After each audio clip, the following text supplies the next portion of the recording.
અલ્પાહાર યોજના શરૂ થયા પછી અમને ઘરેથી જમીને શાળામાં આવવાની ચિંતા જ નથી, કારણ કે શાળામાં આવતા જ અમને પૌષ્ટિક નાસ્તો મળી જાય છે.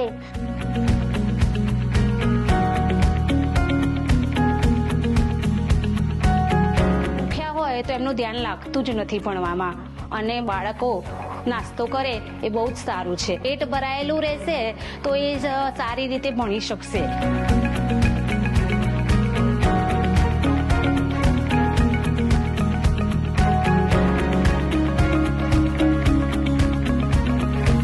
નાસ્તા પેટી એ કઠોળ અને સુખડી એ મારા બાળકો જમી છે, એમની યાદશક્તિ સારી રહેશે અને એ પૌષ્ટિક આહાર પેલી કરી અને એમની તંદુરસ્તી સારી રહેશે.